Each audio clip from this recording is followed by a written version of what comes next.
अभी आपको बताएं कि बड़ी मालियत के प्राइस बॉन्ड्स बंद करने का मामला है। हुकूमत ने 40,000, 25,000 और 15,000 रुपए मालियत के प्राइस बॉन्ड्स को 30 सितंबर तक तब्दील करने की मोहलत दी है, जिसके बाद ये तब्दील नहीं हो सकेंगे। बड़ी मालियत के 40,000 रुपए, 25,000 रुपए, 15,000 और 7,500 रुपए के कितने बॉन्ड्स तब्दील हो चुके हैं और अभी कितनी मालियत के पुराने बॉन्ड्स तब्दील होना बाकी हैं।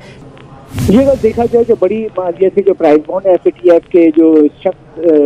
शराइत पे जो तब्दील करने की हिदायत आई थी, हुकूमत ने ऐलान किया था, जिसमें 24 जून 2019 को से अब तक जो 40,000 रुपए के गैर रजिस्टर्ड प्राइस बॉन्ड 256 अरब रुपए के तब्दील कराए जा चुके हैं, जबकि 40,000 रुपए मालियत के 1 अरब 27 करोड़ रुपए के गैर रजिस्टर्ड प्राइस बॉन्ड अभी तब्दील होना बाकी है। 25 अरब रुपए के गैर रजिस्टर्ड प्राइस बॉन्ड 160 अरब रुपए के करीब जो हैं वो तब्दील कर लिए गए, जबकि 25,000 रुपए के 4 अरब 42 करोड़ रुपए के प्राइस बॉन्ड अभी तब्दील होना बाकी है। और 15,000 रुपए के भी गैर रजिस्टर्ड प्राइस बॉन्ड जो 172 अरब 72 करोड़ रुपए के जो सरमाकारी हुई थी, जिसमें से 140 अरब 70 करोड़ के तब्दील हो गए हैं, और 25 अरब रुपए के प्राइस बॉन्ड जो है 15,000 रुपए जो अभी तब्दील होना बाकी है। साथ में 7,500 रुपए मालियत के जो गैर रजिस्टर्ड प्राइस बॉन्ड थे, 106 अरब रुपए में से तकरीबन 65 अरब 60 करोड़ रुपए तब्दील हो गए हैं, और जिसमें से 40 अरब 90 करोड़ रुपए तब्दील होना रह गए हैं। जिसमें यहाँ पे जो मुतालबा ये किया जा रहा है कि 30 सितंबर जो है बहुत करीब है, और ये भारी मालियत के जो 40,000, 25,000, 15,000 और 7,500 की प्राइस बॉन्ड है,